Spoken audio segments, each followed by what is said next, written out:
we're still talking about the biggest story in the United States today and also here in the Philippines. No? People are talking about the Trump conviction. Your thoughts, Richard?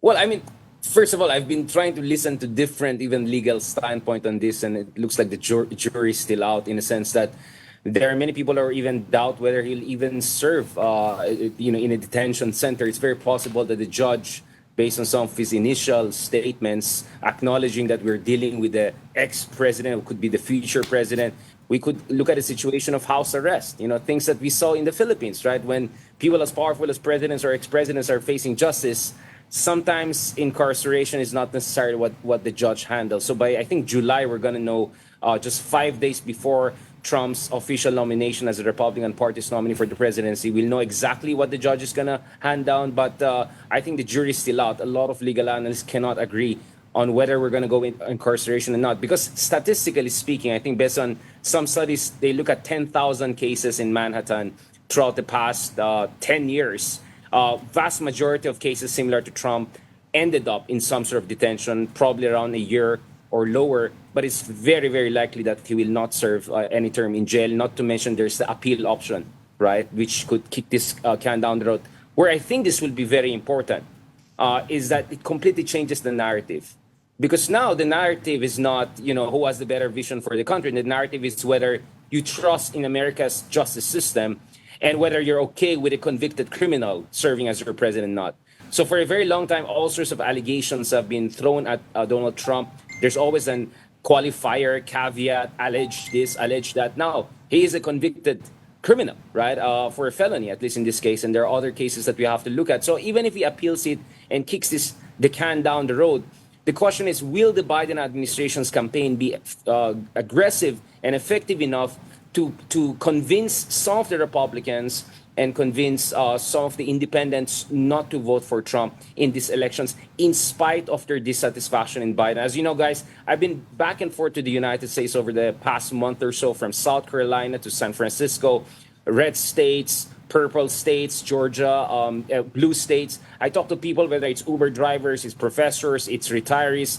The level of enthusiasm for Biden is very, very low. And that's the reason why I think the Biden campaign should be very worried when they look at their numbers in battleground states, among others. But now there is an opportunity for the Biden campaign to recast the whole conversation as, do you want a convicted criminal as your president? Despite, we can have a long debate about the framers of the Constitution and how they make it easy for even someone from probably jail to serve as the president of the United States or a convicted criminal. But the point is, are you okay with a convicted criminal as your president or not? And this is important because if you look at Trump's statement after the conviction came out, he was casting doubt and attacking the judge. He was attacking the whole system. So you're going to see essentially Trump on steroids if he comes back to power next year. So you may hate Biden. You may think he has been extremely inefficient. You may think he's too old. Maybe you think he's not handling the inflation well. But you're ready for a vengeance mode Trump, which is exponentially more aggressive and potentially more authoritarian than first Trump that we saw from 2016. So this is now going to be the narrative that the Biden campaign is going to pump prime. Okay. There was alleged all this time. Now it's no longer that case. Richard, before we continue, we'd like to play a reaction from former President Trump on tape. Can we hear it now? Are you worried about going to jail? This was a disgrace. This was a rigged trial by a conflicted judge who was corrupt. It's a rigged trial, a disgrace. They wouldn't give us a venue change. We were at 5% or 6% in this district, in this area. This was a rigged, disgraceful trial. The real verdict is going to be November 5th by the people. And they know what happened here, and everybody knows what happened here. You have a Soros-backed DA and the whole thing. We didn't do a thing wrong. I'm a very innocent man, and it's okay. I'm fighting for our country. I'm fighting for our Constitution. Our whole country is being rigged right now. This was done by the Biden administration in order to wound or hurt an opponent, a political opponent. And I think it's just a disgrace. And we'll keep fighting. We'll fight till the end and we'll win. if we should look at this other than a political move. I'll throw in that contrarian question. Because conviction on hush money, diba? I mean, Well, dalawa kasi is it anything other than that, a political move? Dalawa yung importante sa kanina, yung pinakita mong speech ni Trump, no? Una ay binabanatan niya yung justice system sa US. Na binanatan niya yung judge, yung prosecutor, na corrupt daw, etc., etc. Pero hindi niya binanatan yung jury. Yung jury kasi ang nag-convict sa kanya. A jury of his peers. Yan yung sinasabi sa Amerika. Hindi niya binanatan Interesting yun. point there. Dahil kasama yung kanyang mga abogado sa pumili ng jury. So hindi niya binabanatan yun. Ikalawa, binabanatan niya yung location. Mga 5-6% daw sila dun sa lugar na yon. Which means, pinopoliticize niya yung justice system na mahalaga kung nasaan ka kakasuhan. No? Kung ikaw ay nasa Alabama, kung ikaw ay nasa New York, or nasa Florida. Medyo kanyon, delikado yun. Dahil hinahatulan mo na yung sistema sa Amerika na kinakailangan nandun ka dun sa friendly state para ikaw ay hindi makonvict. No? At panghuli, yung tanong mo, ito ay aakyat sa maraming level. Kaya nga nung sinasabi ni Richard kanina, yung kanyang analysis, no? Tatlong categories kasi ito. Yung isa yung legal, na pinapaliwanag ni Richard. Yung isa yung political, na nag-touch on din siya. At ikatlo, ito yung hinihintay ng mundo, yung geopolitical. Kung sakaling mag-survive siya rito, legally, politically, at manalo siya sa November, yun yung pinapanood ng buong mundo ngayon. Especially dito sa region natin. Magkakaroon ba ng change sa foreign policy? Magkakaroon ba ng change sa, halimbawa, sa Europe?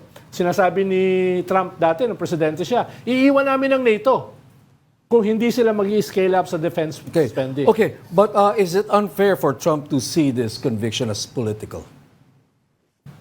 Well, sabi ko nga, it's a jury of his peers. Kasama sila sa pumili. Yung jury ang nag-convict sa kanya, not the judge. Yung judge ang magsa-sentence. Yung prosecutor, binoboto ang prosecutor sa US, hindi katulad sa atin. Which is political too, if it's voted, right? Yes, at yung prosecutor ang nag-raise nung kaso na dapat i-hear sa ganitong klaseng lugar. No? Yun yung, pero maraming appeals level yan. Kaya nga sabi nung ating abogado kanina, medyo tatagal yan. At aakyat pa yan sa dulo, sa Supreme Court, na very But the conservative. decision for this case to go on trial is up to the prosecutor. Okay, the jury, maybe given another time, maybe would probably come up with the same conviction. Yes. In all probability, he is guilty. But Patrick, but the it's timing, not the DOJ who handed down the conviction. It's DOJ involved here. This is a very independent judiciary involved here. So I think we should not buy into the Trump team. I slightly disagree actually with Ronald in the sense that, if I'm not mistaken, the legal team of Trump, maybe this is another case, they were trying to argue that his case is being heard in a democratic majority state is not a valid thing. So it's not maybe not there in that press conference per se, or maybe not in this case, but his legal team has been trying to play that game that if his cases are heard in democratic majority states, meaning there's going to be inherently a structural bias against him. So his team is doing everything. They're throwing the kitchen sink, everything to question the judicial system. Kaya nga sabi ko, this Trump will be different from the first Trump. He's angry. There's nothing fun about him. I mean, for some of us who watched him during his first run, he was funny sometimes. Of course, sometimes not so funny. But this time, this is a very angry, vengeful Trump. And that's why... Pero You're jumping into the possible consequences or ramification, but what I'd like to know, Richard, is do you think that this case, the prosecutor filing this case, is purely coincidental? There's no political timing involved in it. Well, I mean, look at who are the people who are involved here, right? I mean, this case has been going on for quite some time. We're talking about people implicating me, including people who were inside his team. I'm talking about his lawyer, for instance, etc. Now, obviously, you can always say that it happened while Biden is in power, but I think it's another thing to say that the Biden administration has been manipulating the entire judicial system. Then you're playing into the conspiratorial game of the Trump administration. That is my argument. But you're right, as far as optics is concerned, people are going to say there's no coincidence that this case has gone in this particular direction.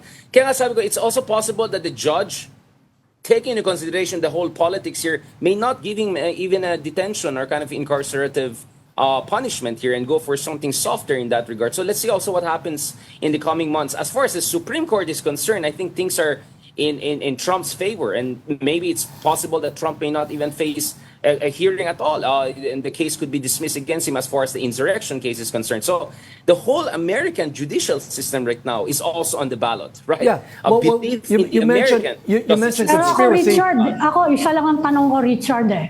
Is it plus or minus for Trump? Kasi he has a very solid base. And he is actually saying, I'm gonna use this for my campaign. And I think nagre-resonate yung sinasabi niya na pinapersecute daw siya eh. Hindi, actually, the base is as solid as it can get, his numbers are right? still high. Yeah, his numbers are still high. At saka dinadagdag niya ngayon, yan, kinonvict ako. Persecuted ako eh. I'm just asking you, anong tingin mo? Is it plus or minus for him na nangyari to? It all goes down to soft Republicans, skeptical Republicans, those who voted for alternative candidates. I mean, I was in South Carolina talking to people who had Haley as their favorite. Would these people now shift to Trump or have even more reason not voting for Trump, even though they also don't like the Democrats and all the woke stuff, right? So that's the question. The base is as solid as it can get. That's why Trump's media company suddenly is worth billions of dollars. So I don't think that's the question. The question is he going to win over more independents and soft Republican voters? I think it's too early to say. I mean, he has to come up with a very convincing narrative to prove to these people that he's really a victim here, that this is a persecution case, right?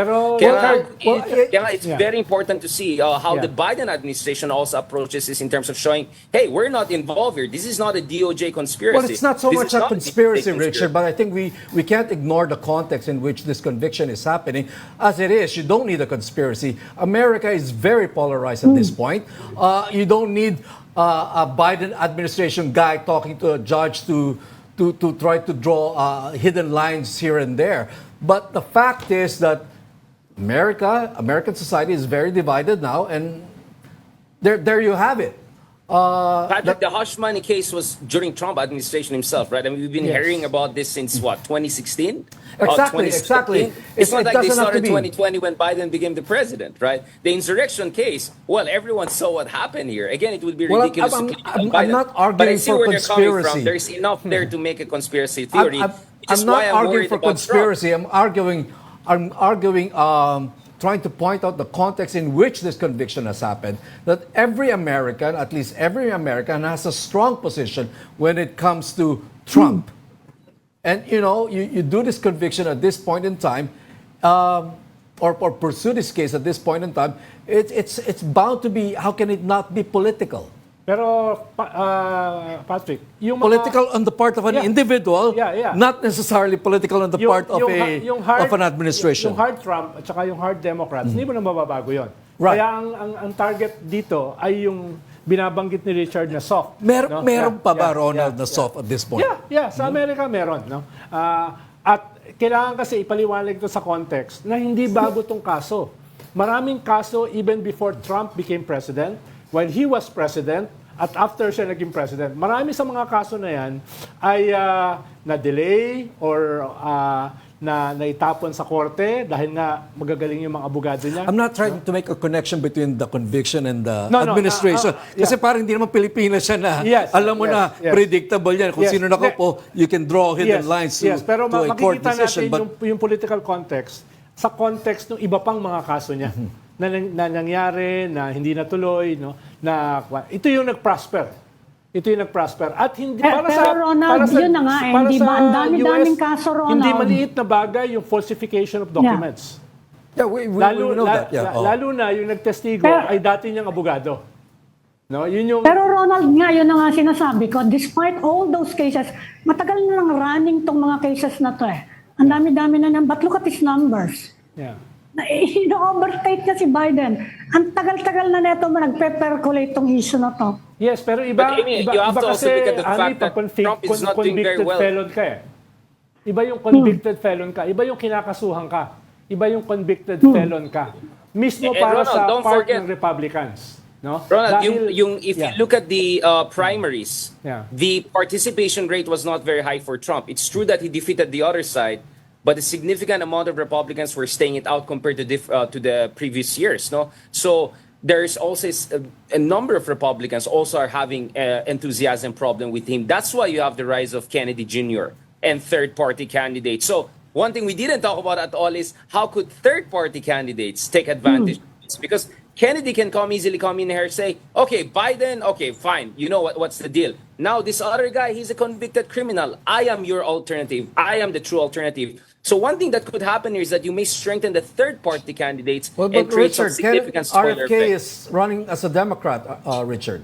No, he's running as an independent. No, he's running as an independent. And the debate right now is he going to take away more from Biden or take away more from the Trump side? Initially, the Biden people were more worried about him, and there were legal efforts to deny him to be on the ballot in some of the battleground states. But now it looks that the Trump team is more worried that he could steal away from him. And I think this conviction could be important in the sense that Kennedy can come in here and say, you want to go for me because I'm really against both of these guys. Both of them are establishment. Both of them are compromised. This guy is even a proven criminal, right? So this whole game of, Hunter Biden, what about this? What about that? So that's where I think the third-party candidate could actually take advantage of this situation. That's what I'm going to watch out. The last time we had Ralph Nader really spoiling the elections for Democrats, it was just a few percentage points. It's very possible with Kennedy Jr. we can go all the way to double-digit numbers. So this is completely unprecedented territories we're entering right now. I mean, if 10 years ago someone told you that a person as a convicted criminal could run and still win, we would say, wow, that's crazy. Now, it's also possible a third-party candidate could get double-digit numbers. That's something also that could be unprecedented and completely change the complexion of this race. Richard, thank you very much for the very spirited conversation and discussion.